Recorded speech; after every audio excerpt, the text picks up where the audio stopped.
What should we glean from the dot plot? Right. So what's happening now, the 2015 dot plot tells you that policymakers are split between 1 and 2 rate increases this year. What's more relevant, and what we do in our latest research note, is look at the 2016 dot plot, because at the end of this year, 3 doves roll off the committee and 1 hawk rolls off. Next year, we get 3 hawks and 1 dove. So it's a moderately more hawkish committee. But what they're telling us now is that the Fed will raise rates by about 100 basis points next year.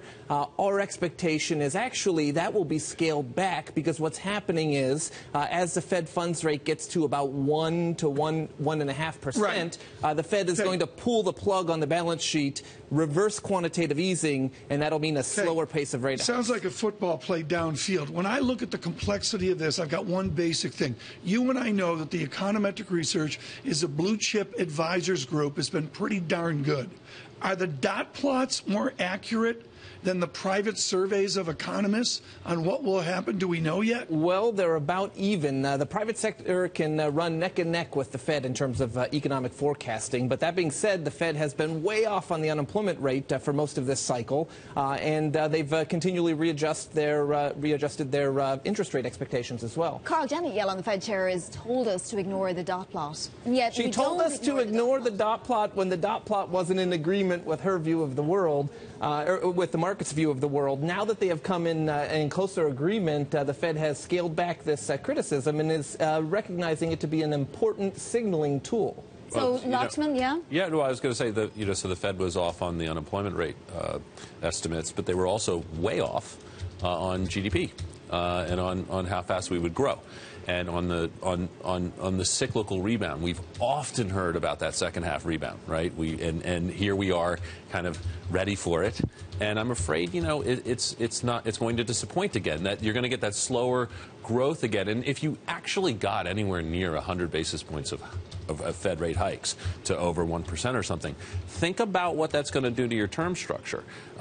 You're at high risk of parts of it inverting if that occurs. Here's some breaking news. Lakshman and I may be in agreement over the economic forecast, but for very different reasons. I'm very skeptical of the second half rebound, because if the Fed is raising rates and Europe is not, and Europe in fact continues to ease, then the dollar will continue to strengthen. So I'm bearish on the second half prospect for the economy, because I think that economists are underestimating the impact of the strong dollar, including many forecasters. Do you agree with that? The dollar dynamics here are fascinating. I think the dollar and the currencies, are pushing on cycles that are already happening.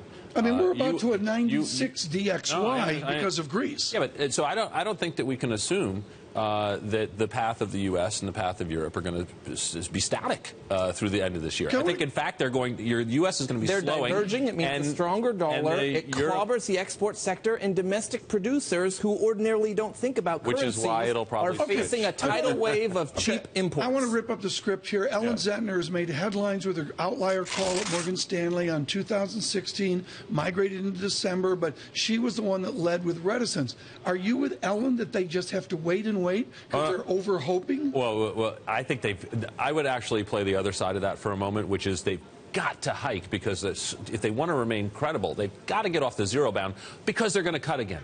I mean, if you look at the primary dealers, what they're saying, look, you might hike, but in 2 years you're back at zero. This is like good luck almost. They got to reposition to recut later. The Fed is not going to raise rates just so they have room to cut. Yes, they will. The best insurance against having to cut rates is to keep them low now. Governor Cuomo, Mayor de Blasio, thank you so much for being with us today. Carl Riccadonna, as always, mixing it up with Lakshman Achuthan.